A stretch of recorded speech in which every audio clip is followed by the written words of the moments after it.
let people talk about issues of the day or things that were interesting or whatever broke the monotony of life in the city. This is an unusual, and I actually was very excited about this dialogue because we took the advantage of having a connection with, a very direct, intimate connection with the arts and cultural community of the city, which is not necessarily usual for us. And that was the fact that Chris, who, for a long time I couldn't figure out this guy who always was sitting in the back chair. I thought maybe he came with the place, and that turned out to be somewhat true. And then, yeah, when his book all of a sudden got all that, we used to have a daily paper, and when all of a sudden it got all this publicity, I said, damn, I know he had to have written some of that book right there in that chair. So then, he was selling books like hotcakes, but I felt, a certain hay. And then next thing you knew, I besides running into Chris Champagne's book, Yat Dictionary, which was out for a long time. I then heard we had another local author, and what do you know? It's the first. What do you call this variety? Young adult fantasy? What is this? A certain young adult and urban fantasy. Young adult urban fantasy. I have to honestly say, at my particular age, I'd never read a young adult urban fantasy. But I ride for the brand, so boom, I was on Kindle. Boom, I got it, and there I am at the gym, on that elliptical, reading, about a whole nother world here in New Orleans, and no small part of it was right here at Fairgrind. So we must have had, I don't know, I want to say a dozen, but at least 5 or 6 scenes are set here at Fairgrinds. And at first I was sort of guilty. Every time she mentioned something, it wasn't there anymore. Like, we don't let dogs inside the place, it's an health department. Some of those things, come and go. I almost thought I recognized the barista with some of the tattoos. I don't think she's here, but these things are timeless. They're in literature now. And then Z and I are particularly proud of the fact that we are finally able to make the place 100% fair trade. We've always said we were 100% fair trade, but it's like one of those, things coming off an onion, where the more you get into how much we're fair trade, well, there's this that wasn't quite 100%, or that wasn't really what we thought it was, and some of the coffee wasn't coming to the Port of New Orleans, whatever. We ran into Jeffrey Meeker because his French truck operation. Turns out he had somebody working with him who was frequently here, came to some of the dialogues. Why don't you talk to Z? And conversation started to develop, and he said, well, he might be able to do a fair trade espresso, which everyone else had told us, impossible, no way, nada. And people are loving it. And so I want Jeffrey to be able to tell that story too. So that's the way we're going to roll. Raise your hand or whatever. This is a small, intimate gathering, so we don't stand on a lot of formality. As I've warned everybody, sometimes we have 5 people, sometimes we have 50. We never know what's going to happen here. I wouldn't have been surprised to see a line out the door, but you never know, and what they miss will be on YouTube. So since we're sitting this way, I'm going to ask Chris to go ahead and start, and then we'll go Chris, Christy, and Jeff. Well, I'll just sit here since it's a small group. I'm not going to get up and dance like I was going to. We'll come back later for that. Well, it's kind of the, well, first of all, glad to be here. I appreciate you asking me. And thanks everybody for coming as well. And I want to thank everybody at the Fairgrinds, because everybody's always, all the baristas, and everybody's really nice to me, so I appreciate that. And it's a great place. And in fact, this room that we're sitting in, I just thought of this, used to be this is a great literary landmark in New Orleans, an unknown literary landmark, because this is the former apartment of Bill Myers, who's a great New Orleans poet who actually is back at home in California, taking care of his elderly parents. Now he's been there for a couple of years. But Bill used to have this as his apartment for years. And this is before it was a coffee house. Or during one of the other incarnations of a coffee house. There's been a couple of other ones. And he would have his infamous poetry parties here. And when I first got involved in the poetry scene, this is one of the places where I met a lot of people, still friends that I still have, dear friends. And if you were a poet, you would put your name in a hat, piece of paper, And depending on how loaded Bill was at the end of the night, we would have a portrait reading. And you had, I think you had 5 minutes to read, I can't remember now. It was either 5 or 10 minutes, and someone would time you, and someone else would have a water pistol. And, and if you went over better than a hook, huh? and if you went over the time, then you would get squirted with the water pistol. And I remember one guy, he just wouldn't stop. And he got the entire water pistol at some point. But, hey, tell him come back from California. We need to have that again.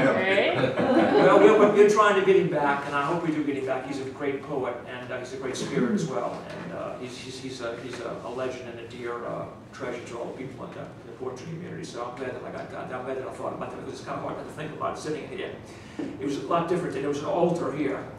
And, just pretend. I told you we should have left the altar. I know, we took it down. We weren't even thinking. You know, there was a neighbor, I mean, I'm trying to get too far in Bill, but there was a neighbor, he was a former Marine named Randy, and every time we'd have a party, he would call the police. He may still be here. Yeah. Well, I didn't know, but he would end the party for us, usually, depending on what policeman we got. And I brought a trumpet player once. Jack Fine, he's like in his 80s, now he's from New York City. He was blowing his trumpet in here. I don't know if that was what got the call, but anyway. Well, to my book, The Yak Dictionary. I was sitting down in what I call unofficially my office, the chair in the back that I look for when I come in, and got used to it. And trailblazer, because people used to not sit in that chair. Still, they don't sit in there that much, so that's good for me. But they think it's really the official bathroom of the custodian's chair. I see. Well, they do that too. And if you sit there, that's what you end up doing half the time. Well, no, I don't think any. No, maybe they're in there. I know. People just don't want to jiggle that handle. No, they don't seem to. It's a cultural phenomenon. Please put it in your next book. I guess, but it's because I mean, sometimes I'll know, and sometimes I don't. And I don't want to be responsible for them, like their bladders exploding. So I would say, you know, look, I don't know. You know, I'm sorry. You know, I mean, I should try to handle it. Oh well, I said, if I'm in a bad mood, I'll get up and I'll try to handle it myself. Because you see, if you knock, if there's no one in there, nobody's going to answer. But that's a concept that some people understand as well. But nonetheless, I think I was sitting in the chair, and I got an email from Bill Lavender, who is the publisher of Lavender Inc., which is he's had a long time press of his own. He was in charge of the University of New Orleans Press, where he oversaw probably hundreds of books that were published in the last few years, and lots of the people from the UNO Press have won several awards and gotten several contracts with several, I think, novelists who've actually gotten, you know, several book deals who were students out there. In fact, one of the guys who comes in here that I know is Joseph Boyd, who his first novel won the award as the best novel in Canada, I think 3 years ago. He was a best-selling author in Canada, number one bestseller. He's from Canada. So anyway, so Bill left UNO last summer, and he had his own press for a long time. And a friend of mine actually suggested that he should do a Yak dictionary, and Bill said, well, you should, do you want to do it? And he said, well, no, I'm from New Jersey. He said, Chris should do it. So so he emailed me, asked me if I wanted to do it. So I said yes. And going from the doldrums in one day to a busy bee the next, he wanted to get it done before Christmas, so we could not have enough books to be still on Christmas. But anyway, but that's a good problem, I guess. And so I started, you know, doing some research, and I used myself as research because I'm a yak, and I have written a lot of things. I've written comedy sketches and different things, and poems, and so I used myself as a reference as well. And I went online, I went to libraries, and of course I took it serious because, you know, I wrote a thing about yak for a compilation of essays not long ago, and which is the foreword here.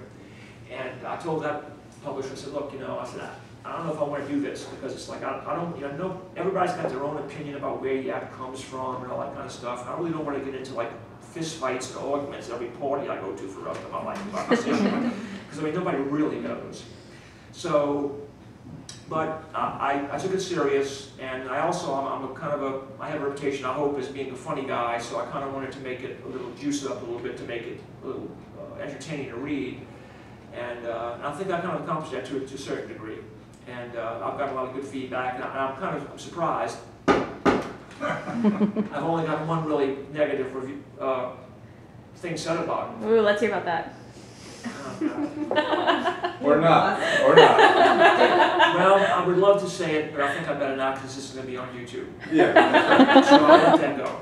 And although it's pretty juicy, I'll tell you later. Yeah, later. And but anyway, I've had several notable Orleanians who are known for their writing around town come up to me and tell me that that did a really good job. So that was kind of really, you know, I really appreciated it. And it was very, very nice. Because I mean, you know, if you're a writer, you don't get many, you know, you don't get I don't know, you don't get enough good feedback sometimes for things that you do. It's kind of a solitary situation. I'm sure you can attest to that. Of course, I mean, at that point, it's solitary good sport, but still, it's very nice to you know, I need all the encouragement that I can get. So that's been really nice. And of course, it sold pretty briskly. I mean, I couldn't keep them in my hands. I would go into a bar and people would say, oh, yeah, I want that now. You know, and I thought I just went to a party just now, but I had to leave. And so, oh, do you have one now? And I sold one in 5 minutes before I came. So I wish that would continue. And I had a show last night called Megan, the Going Away Party, a comedy, obviously. And I sold all the ones that I had. I didn't bring that many. I brought about 7. I sold them all after the show. So that was pretty good. And I should have thought of this in 1972. And, but I didn't. And Well, give us a taste. okay, sure. Give us a definition of some. I'm surprised the dictionary is actually as long as it is. Well, you know, I am too. When I started compiling the words, I was saying, you know, I was kind of surprised myself. It's almost, because every compilation that I found, because there were some, like some chapbook size things and things, they were all, you know, there were about 100 maybe at most. So I've got almost 500, like 460. Wow. And That's too great.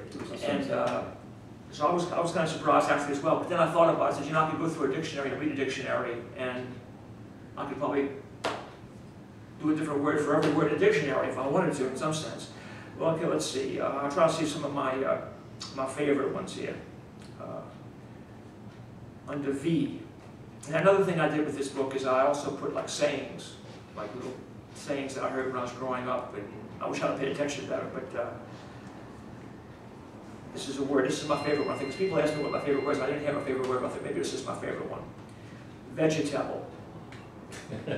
Vegetable. No kid.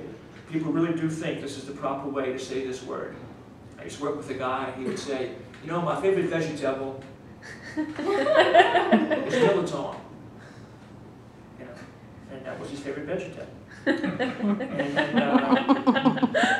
I got things like silver dime. Now, silver dime is the way that people would say a dime when I was growing up. They wouldn't say a dime, they would say silver dime. And they still say that, some people. Another one is a solid quarter. They wouldn't say a quarter, they would say a solid quarter. Just a quarter. And of course, like in New Orleans when you're growing up, there's no such thing as pop. Like a Coke, it's not pop. That's something from like Kansas City or something. Here it was a soft drink. You know? And then here's one that someone told me one night, just true, because this might not be just New Orleans, but Southmore instead of sophomore.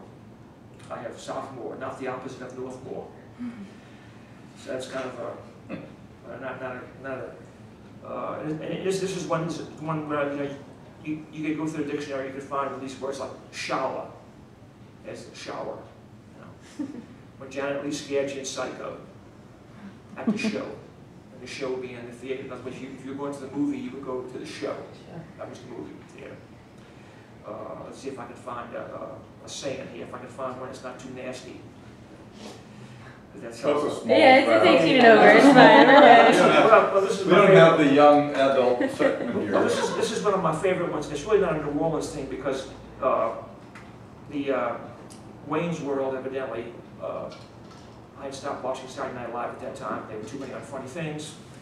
And evidently they used this, you know, monkeys will jump. They must have used this expression evidently and made it famous again. But this is an expression that probably goes back to the beginning of, you know, the century in the United States. But this is one you hear all the time in New Orleans. So monkeys will jump out of my ass before that happens. And assurance that an event ain't going to happen, ain't going to ever happen, like a good housekeeper concealed disapproval of the concept under discussion. And let's see. Umbrella? Oh, yes. Umbrella.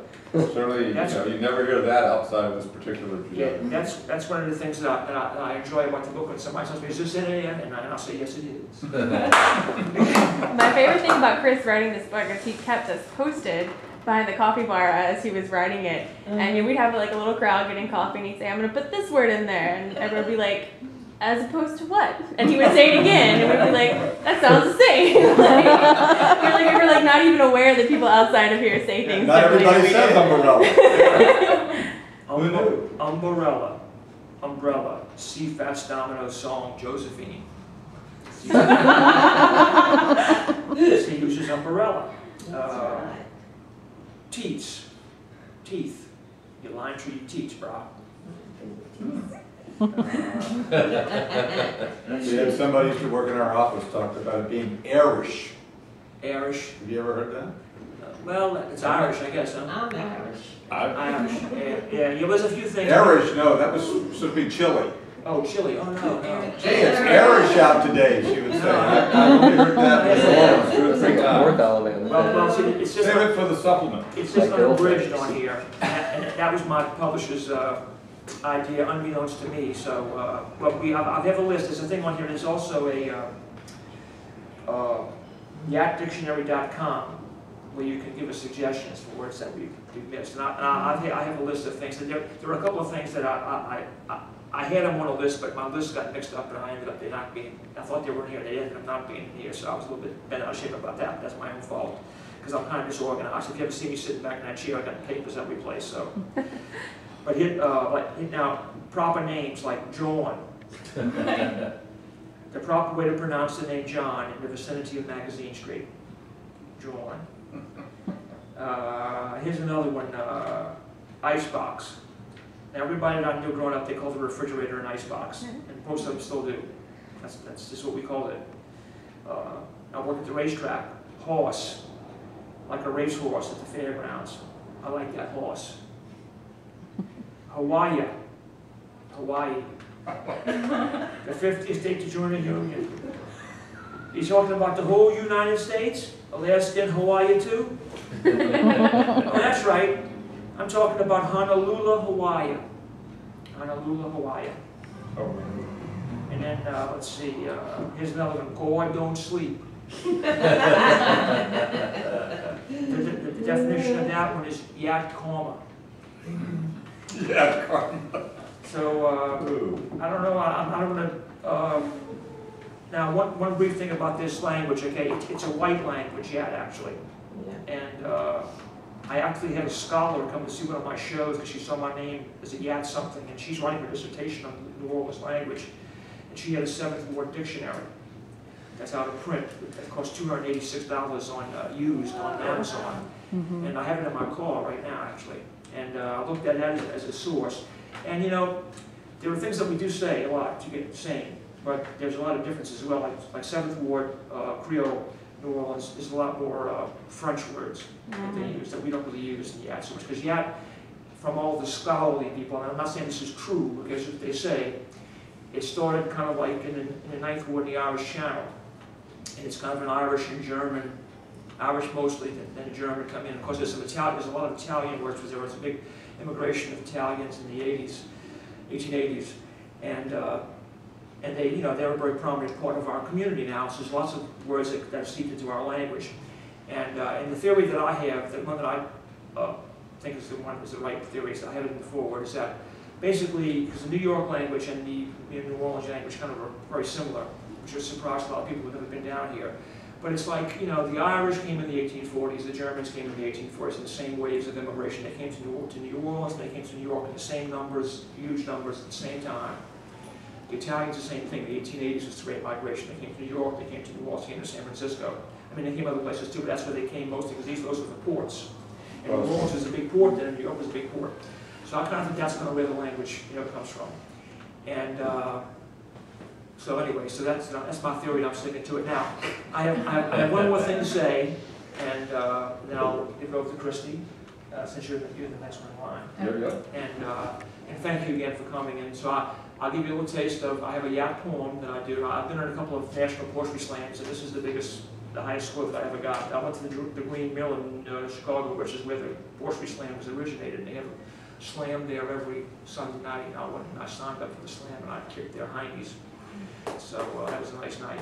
So I did my New Orleans poem, and Chuck Perkins is one of the best poets in New Orleans. He was living in Chicago then. He was in the audience. He said, you know, he says, those people didn't know what the hell you were talking about. He says, but I'm from New Orleans, and I was with you every step of the way. So that was kind of cool, because he's a really cool guy. This city's been going to the Bacauza for years. You got these mother-humping politicians with heads of sofas and naked alligator pear swigging on an earnest string, telling they're going to run the city like a business. Some bitches don't know shit from shine over, and they claim to know the name of an unknown soldier's wife. Believe me when I tell you, these bastards are nothing more than the lost ball in high weeds. They're only trying to stick it in your keister for Easter, and your pubiscus for Christmas, in your bonza for Kwanzaa. But I got their critique hanging, flapping in the Wrigley's briefs. My cucunis are getting this big. I mean, they're really starting to swell them up. But it's time we stuck my Creole Southern Stamenga in their go-go so far they're going to scream like a jaguar with the rock boughs. And if that ain't bad enough, you got some propagandist egghead from Tulane to Loyola putting a mouth on the yaps. Well, this is one scuzzy nightboard boy who ate enough vegetables that he ain't got brain damage. I just as soon drop a bomb on them all, or God forbid, flush them down the toilet with nothing more than a passing thought. And if they think they're going to get the better of me, all I can tell you is they're going to shit a brick with their name on it. Monkeys are going to jump out there, so they get away with that. When I get through with these Chukis, they're going to be at Roots Chris, cutting buttonholes, pacing up and down like a walking Charlie, having a conniption fit doing St. Vitus dance, not knowing whether to shit or go blind. And if you really want to get down to the bottom of the problem, all you got to do is follow the money, honey. That's right, the schoolies, the large order, greenbacks, the 7th Ward smackers. Show me the kern, Daddy. We got to stop running the city like a rabbit shop. We got to start taking up for those ports and darlings, working their fingers to the bone just to earn a silver dime. Not them sons of bitchin' politicians that everybody knows will steal Christ off the cross, then go back for the nails. They ought to put them bastards under the jail. But Cap, they ain't gonna get away with it, because God don't sleep. Yeah, you right.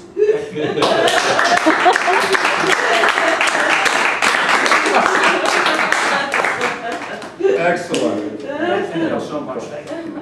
Okay, Christy, hard to follow. No, I very hard I had to lure Christy in here. She didn't want to do this. She doesn't do a lot of And then you this. put me after Chris. I wasn't thinking. I'd never, you know, I've always said, hey, how's you doing? You know?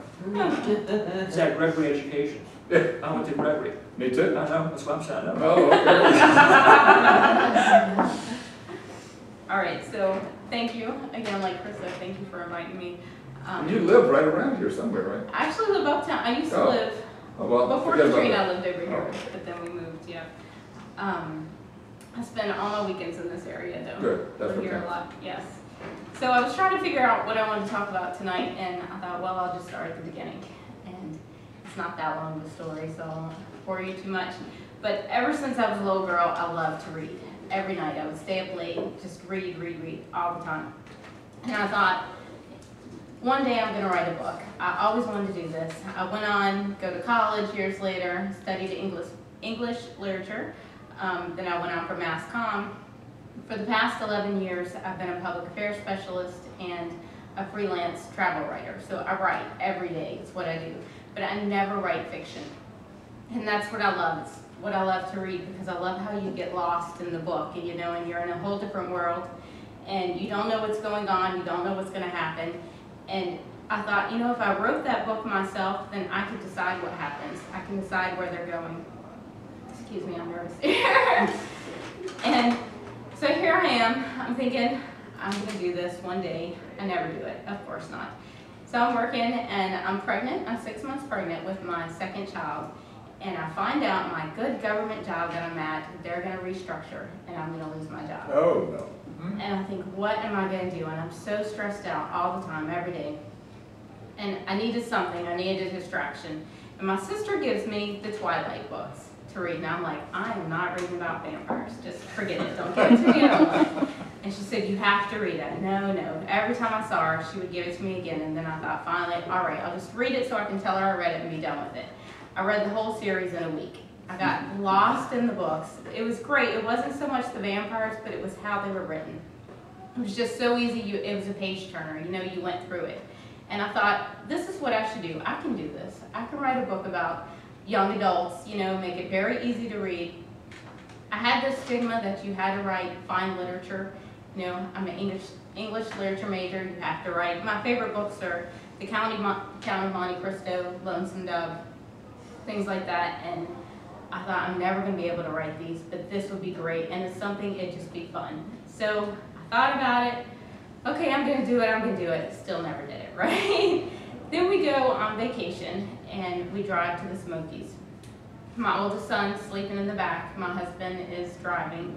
I'm bored, don't know what to do. I pull out the laptop, and I just start writing. And I'm thinking, I'm going to write about whatever's top of my mind. Well, we had just went to the French Quarter Fest.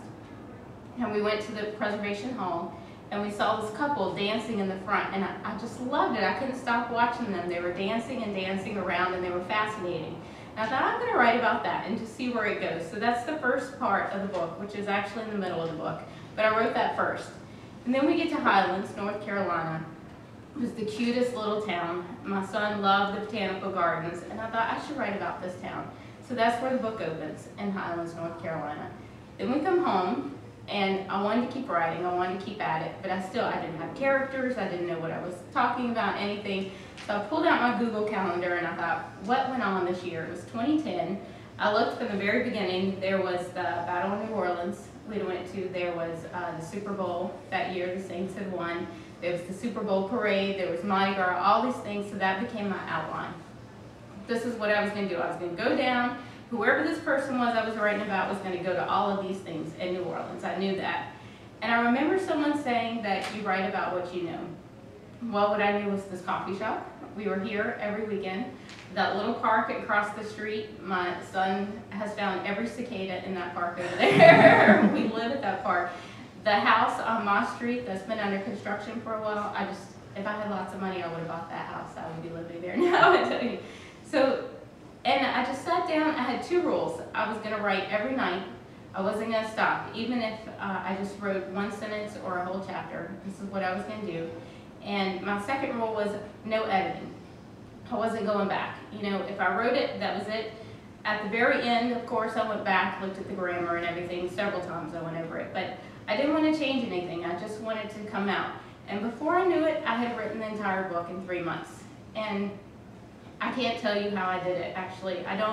To this day, I never had the story in my mind. It's almost like I could have been asleep and it would have written itself. It was just in there. And I had the best time writing it. It was, you know, when you're young and they had those books where you could read them and you could decide, oh, well, the person can go here, they can go here. And if you choose this one, they go to chapter 5. And if you choose this one, you go to chapter 7. And I kept thinking, that's what I want to do. I want to take this girl and make her go wherever I want her to go, you know, and write her whole life story. And it doesn't even matter if bad things happen to her because it's not real. You know, it's just a book.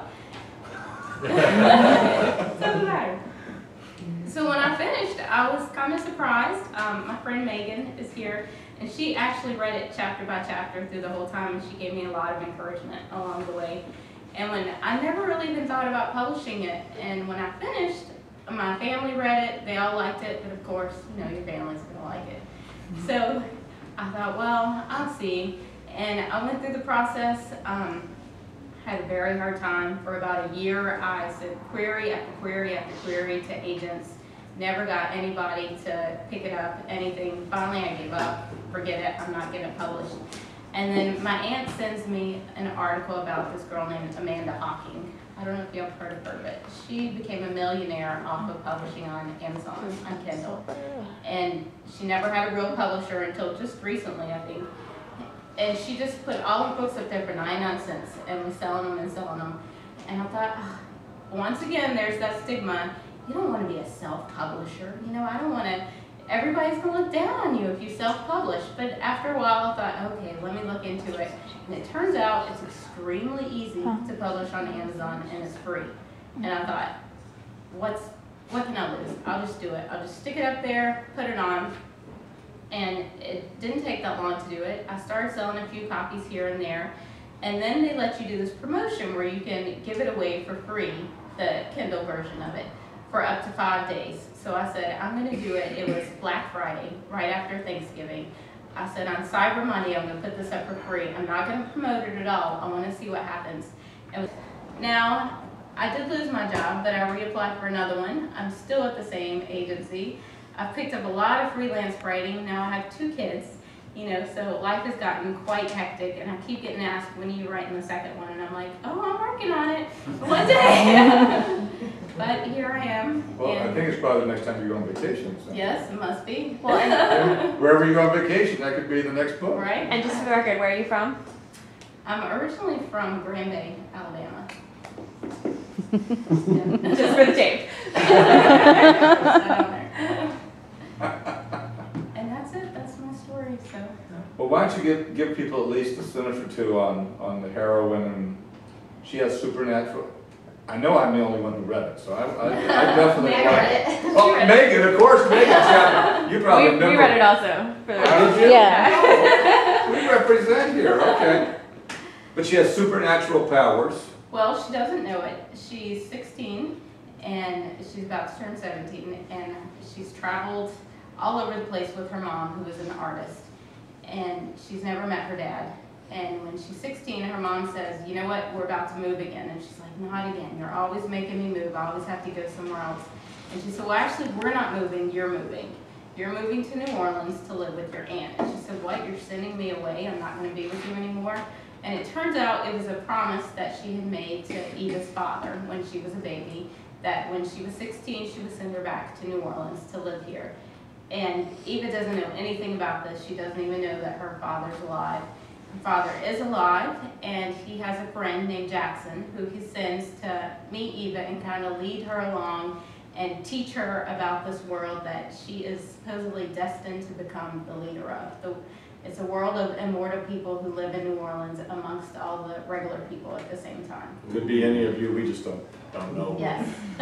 They all mingle together, and you would have no idea. And New Orleans is the perfect setting for that, right? Because of all kinds of people here. So I had ideas of going further into more books and having Eva have many more adventures. So hopefully I will be able to write those in the future. Fascinating. Great story.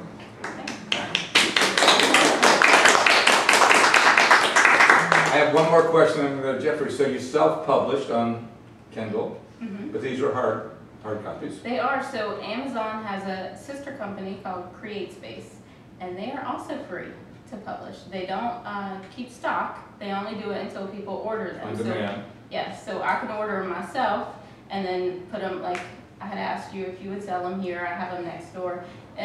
It takes a lot more work than, you know, you don't have an agent, you don't have a publisher putting them in places for you. So I would have to go to every bookstore and get them to, and I did find out that Megan had actually asked at Barnes & Noble for me, and they won't sell them because CreateSpace is their, kind of like their enemy, you know? Wow.